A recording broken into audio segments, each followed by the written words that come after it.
আপনি এত রাতে এত কষ্ট করে আমাদের এখানে এসেছেন, কিভাবে যে আপনাকে কৃতজ্ঞতা জানাবো বুঝতে পারছি না। এটাতে কি? খুব সামান্য একটু সম্মানী।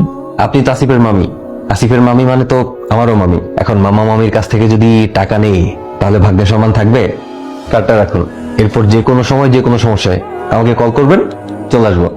হাজার হলেও আসিফের বন্ধু বলে কথা। মামি এক কাজ করুন না, আপনার একদিন আমার বাসায় আসুন, আমার ওয়াইফ খুবই খুশি হবে। গ্রামের মেয়ে তো গল্প করতে খুব পছন্দ করে। আসিফকে তো কত বলি, কত একদিনও যায় না। আচ্ছা তুই কতদিন আছিস? আছি, বেশি দিন নাই। হ্যাঁ এই যে রওনা দিচ্ছি। আমার ওয়াইফ জেনে নিল কোথায় আছি আর কতক্ষণ লাগবে। আমি বাসায় না যাওয়া পর্যন্ত টেনশন করে আর আমার জন্য ওয়েট করে। তাড়াতাড়ি চল, আদারওয়াইজ একটু পর আবার ফোন করবে। অপেক্ষা করাটাও মজা। তুই এক কাজ কর, তুই বিয়েটা করে ফেল, তোর জন্য অপেক্ষাটা আরো বেশি মজার হবে। আমি এক কাজ করেন, ওর জন্য সুন্দর একটা মেয়ে দেখে ওকে বিয়ে দিয়ে দেন। ওর বিয়েতে আমরা সবাই খুব মজা করবো আর হই হুল্লোড় করবো। আসসালামু আলাইকুম। ওয়ালাইকুম আসসালাম। জয়েন করেছো কোথাও? হ্যাঁ, এখনো ইন্টারভিউ দিয়ে যাচ্ছি। খাওয়া দাওয়া চলাফেরা করছো কিভাবে? তোমার মার্কেটে শুনলাম তুমি নাকি টাকা পয়সা চেক বই, ক্রেডিট কার্ড, এটিএম কার্ড কিছুই নাওনি। কপর্দক শূন্যভাবে সার্ভাইভ করার প্র্যাকটিস করছিলাম। আর প্র্যাকটিস করতে হবে না, তোমার মা তোমার চিন্তায় অস্থির হয়ে আছে। দ্রুত ফিরে আসো। অফিস কেমন লাগছে? হ্যালো, তুমি নাকি অফিসিয়ালি যাদেরকে চাকরি থেকে ছাঁটাই করা হয়েছে তাদের ফাইলগুলো আবার বিবেচনা করতে বলেছো? তোমার কি মনে হয় যে বিবেচনা ছাড়াই ওদেরকে সাসপেন্ড করা হয়েছে? যে লজিকে তাদেরকে সাসপেন্ড করা হচ্ছে সেই লজিকটা আমার কাছে পুরোপুরি সঠিক মনে হয়। কিরকম? আমার কাছে মনে হয় কি বাবা, এই প্রাইভেট কোম্পানিগুলোতে কারো বয়স যখন 50-এর কাছাকাছি চলে আসে তখন তাকে ছাঁটাই করার একটা প্রক্রিয়া শুরু হয়েছে। আর এই প্রকৃতি তাদের ছাঁটাই করা হচ্ছে, অথচ পেছনে ফিরে দেখলে ওনাদের পরিশ্রমের কারণেই কোম্পানিগুলো আজকে এই পর্যন্ত আসছে।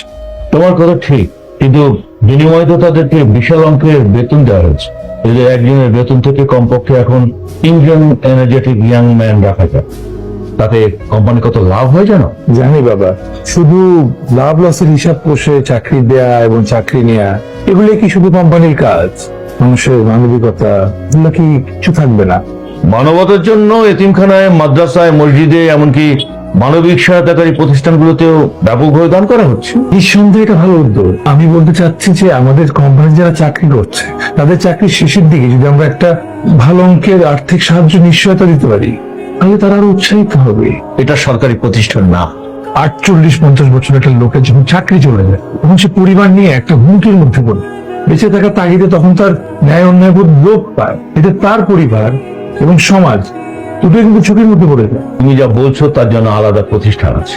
তোমাকে আমি বিদেশে পাঠিয়েছি উন্নত লেখাপড়া শিখে দেশে এসে ব্যবসা বাণিজ্য উন্নতি করবে, লোকাল প্রতিষ্ঠানগুলোকে বিশ্বব্যাপী ছড়িয়ে গ্লোবালি ফাইট করবে, দেশ ও দেশের মাথা উঁচু করবে।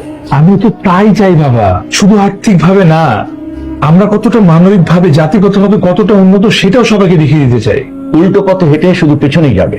বেটার তুমি তোমার বাবার কোম্পানিতে না, কোনো মাল্টি ন্যাশনাল কোম্পানিতে জয়েন করে অভিজ্ঞতার যোগ্য ওদের সাথে জাম্প করো, দেন এখানে আসো। আমরা কি শুধু সবসময় ফলো করে যাব? আমাদের নিজস্ব বলে কিছু থাকবে না। আমার যা বলার আমি তোমাকে বললাম। এখন অন্য কোথাও কাজ করে নিজের যোগ্যতা, চিন্তা চেতনা যাচাই করে দেখো।